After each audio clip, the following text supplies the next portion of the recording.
마음이 힘들고 괴로운 사람들. 그냥 하얀 소복 입은 여자예요. 사람들의 시선이 항상 우리를 지켜보기 때문이겠죠. 범인은 정신질환의 하나인 조현병과 우울증을 앓고 있던 10대로 밝혀졌습니다. 여러분들은 어떤 고민이 있으십니까? 제 나이 58년생입니다. 어디 가서 일도 할 수 있게끔 해줘야 되는데. 소모품 같은 느낌 있죠? 그냥 쓰다가 버려질 수 있는 그런 사람 같은 느낌? 아니, 딸이 힘들구나 하면서 엄마도 슬퍼지잖아. 가족들을 먹여 살리려고 일을 하고 있는데 근데 마음에 짐까지 얹어 주기 싫기도 하고. 은퇴 이후에 이제 다시 제2의 인생을 살아야 되는데 고민을 속 시원하게 풀어놓으면 행복이 찾아오고 품고 있으면 병이 되는데요. 찾아가는 상담소가 우리를 힘들게 하는 고민들을 다 들어드리겠습니다.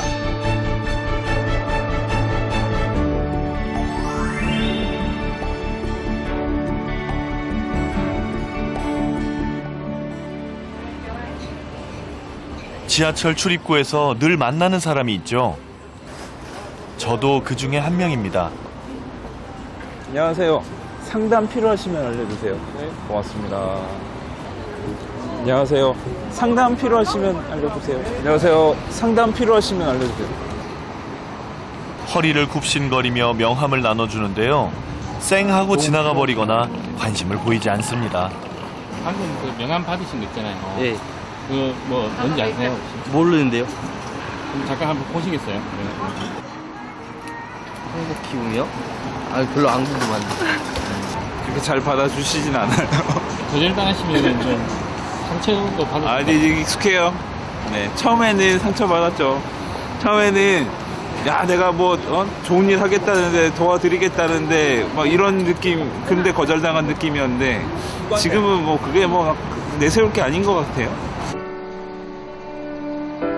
트럭 한 대로 상담이 필요한 사람들을 찾아다니며 고민 상담소를 운영하고 있는 저는 5년차 정신과 전문의 임재영입니다.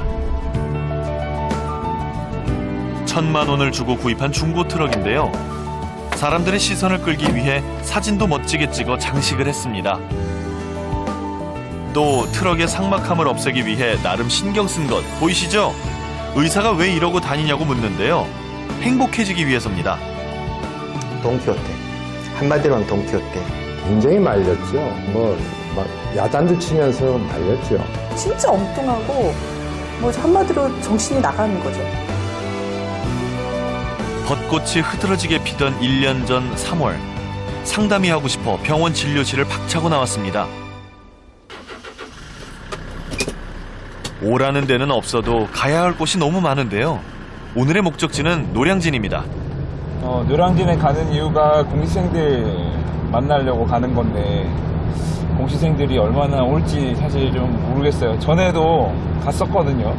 신림동에도 갔었고 노량진에도 갔었는데 그때 그렇게 뭐 이렇게 많이 상담받지 않으셨어요. 오늘은 어떨지 가봐야 알겠네요. 트럭 상담소가 가는 곳은 정해져 있지 않습니다. 제가 자주 가는 곳은 유동인구가 많은 지하철역, 공원, 학교 등인데요. 그때그때 고민 상담소가 필요하겠다고 생각되는 곳은 다 찾아다닙니다. 시험이 얼마 남지 않아서인지 오늘도 공시생들의 고민을 듣기는 틀린 모양입니다.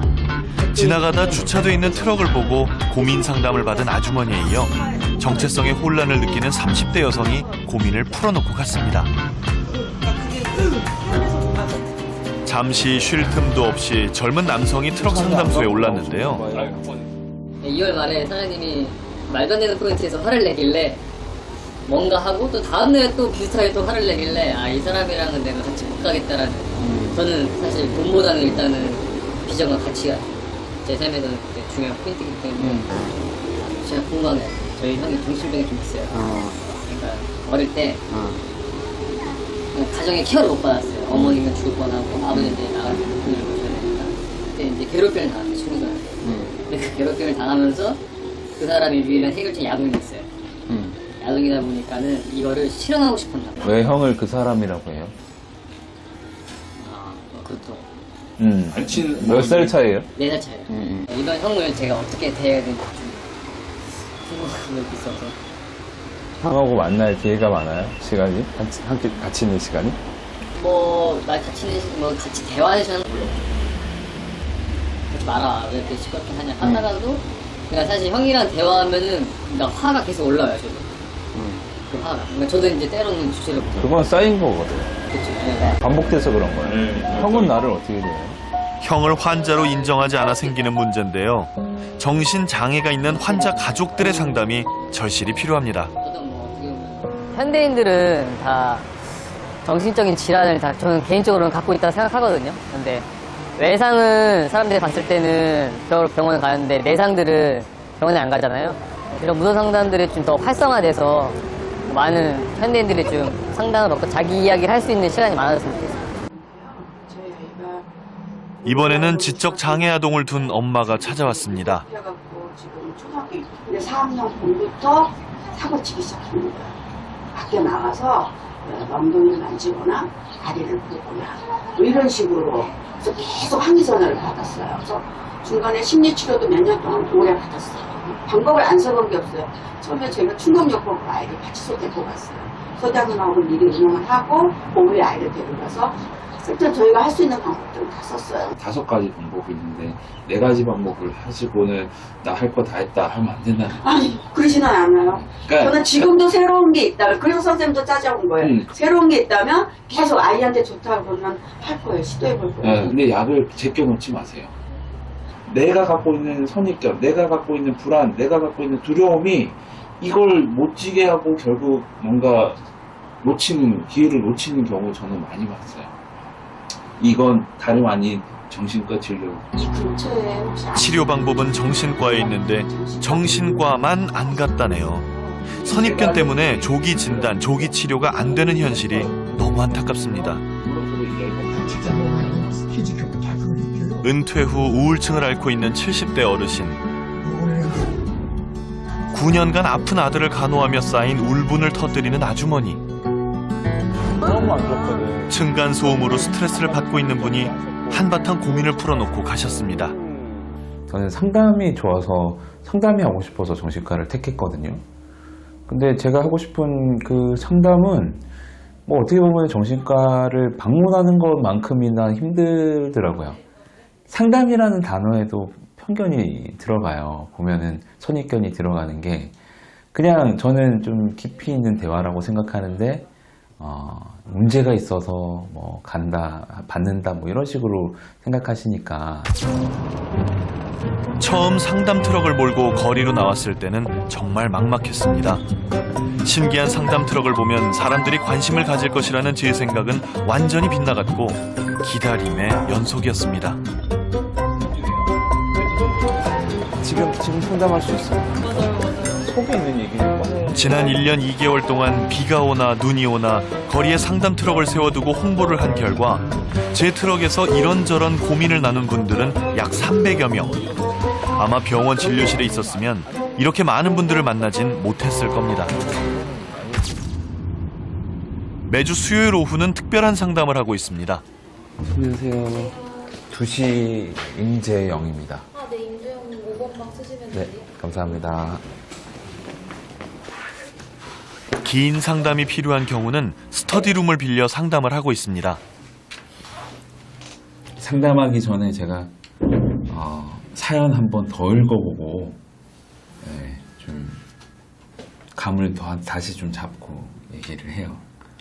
사연이 많다 보니까 헷갈려요.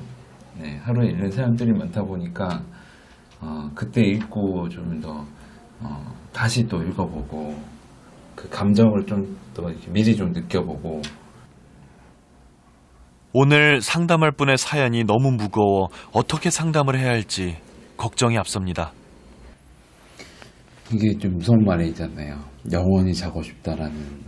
근데 본인도 이걸 극단적인 생각이라고 했으니까 뭐 자살이죠. 자살 생각하는 저 자신을 보고 깜짝 놀랄 때도 있습니다. 병원비와 사람들의 시선이 무서워 병원을 가지 않고 2년 동안 무기력한 생활이 이어지면서 심한 우울증으로 발전된 사례입니다.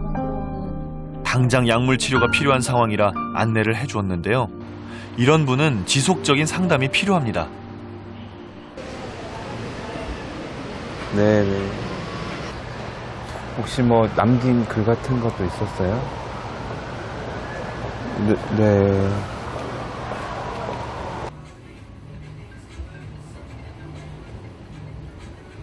저와 상담을 하기로 했던 청년이 상담 날짜를 기다리던 중에 고통을 이기지 못하고 자살을 했다는 문자 메시지를 받았습니다. 상담을 빨리 했으면 이제 그러지 않았을까. 사실은 저한테 사연 보내주시는 분들이 다 힘든 분이고 진짜 죽음을 생각하는 분들이 많거든요. 갑자기 무서워졌어요. 이런 일을 어떻게든 줄여보려고 트럭을 타고 거리로 나왔는데 출구가 보이질 않습니다. 10대와 20대, 30대는 자살로 가장 많이 숨졌습니다. 자살률은 경제협력개발기구 OECD 회원국 가운데 압도적인 1위로 하루 평균 37명이 스스로 목숨을 끊었습니다. 우리나라는 한 해 평균 13,000여 명이 자살로 생을 마감하고 있으며 39분마다 한 명씩 자살을 하고 있다는데요. 자살자나 자살 시도자의 75%가 정신장애를 경험하고 있습니다. 사람의 품이 필요할 것 같아요. 내 주변에 바랄 사람이 없다 할 때는 그 전문가가 있는 곳이 사실 정신병원이고 이런 곳들을 좀 편히 찾아가시면 좋겠는데 이제 그곳마저도 편히 못 가시니 문제고 그런 인식이 좀 바뀌어야 되지 않을까. 제가 근무했던 정신병원입니다. 저도 사람인지라 자살 소식을 듣거나 힐링이 필요할 때 이곳을 찾습니다. 네, 제가 한 번씩 쓰는 진료실이죠. 병원이니까 진료실. 어서 오십시오. 잘 있나? 저요? 웬일인데? 제가 병원을 나간다고 했을 때 혼자 힘으로는 안 된다, 1년을 못 버틸 거다 라며 수없이 말렸던 선배 의사인데요. 지금은 제 고민을 들어주고 지지해주는 저의 상담자입니다.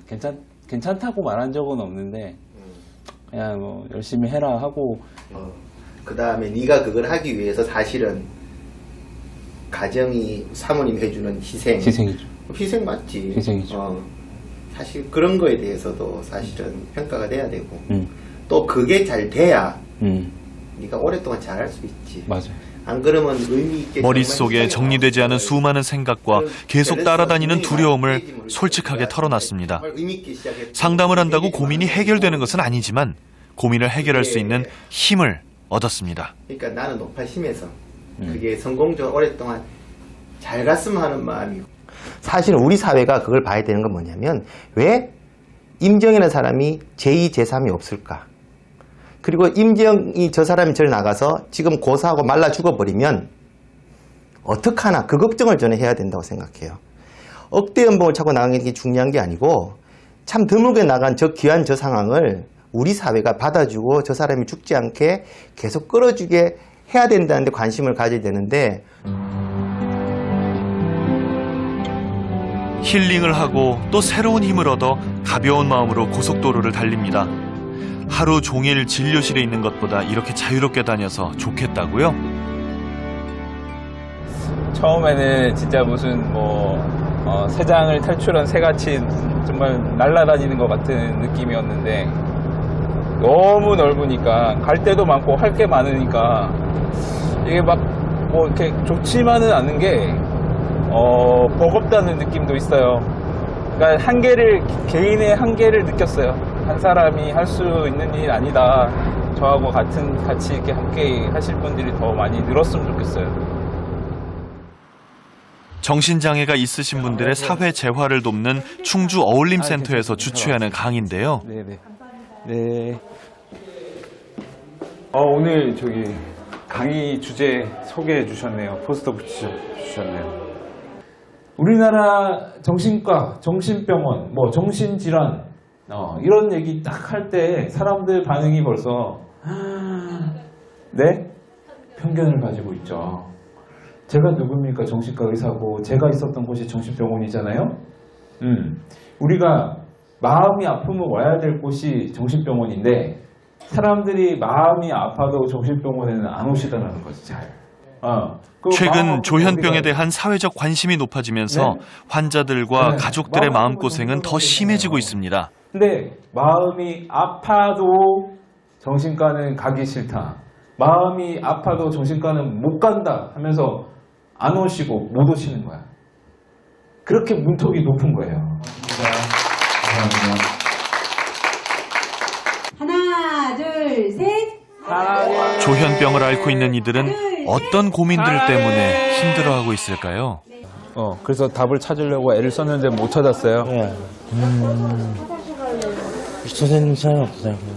저는요, 그 이유는 분명히 있다고 생각해요. 그러니까 이유가 있어서 태어났어요? 네, 이유가 없는 사람은 한 명도 없어. 이유가 분명히 있어요.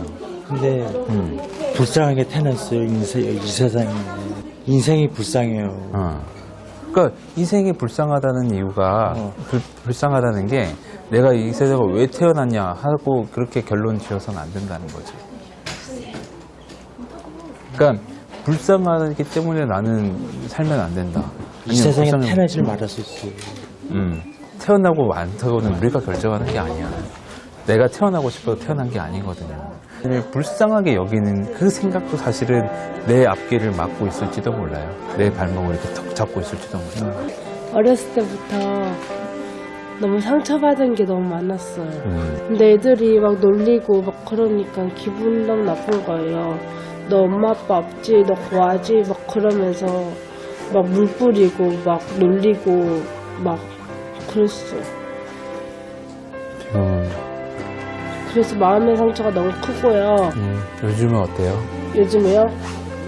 요즘에는 다시 시간을 되돌아갔으면 좋겠다고 생각해요. 언제로? 초등학교 1학년 때. 그러면서 가서 뭐 하려고? 가면 다시 공부 열심히 하려고요. 근데 이거 텔레비전에 나와요? 아빠한테 하고 싶은 말이 있어요. 아빠한테 하고 싶은 말이 있다는데. 아빠 저 유미예요. 그리고 저 빨리 돈 모아서 아빠랑 같이 살고 싶어요. 그리고 최양성 선생님 언제든지 힘내세요. 화이팅. 어떠세요? 조현병 환자들의 모습들이요. 조현병은 당뇨나 고혈압처럼 약만 잘 먹으면 별 문제 없이 일상생활이 가능합니다. 그러나 문제는 정신질환에 대한 부정적인 인식으로 5명 중에 1명만 치료를 받고 있다는 것이죠. 네, 행복, 사랑 많이 받으세요.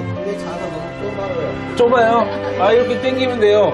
외모가 저 착해 보여요. 어떻게 보여요? 네, 외모가. 네, 착하게 생겼어요. 네, 착하게 생겼어요. 고맙습니다. 멋지고. 네. 멋지게 그렇게 하세요. 네, 명심할게요. 네.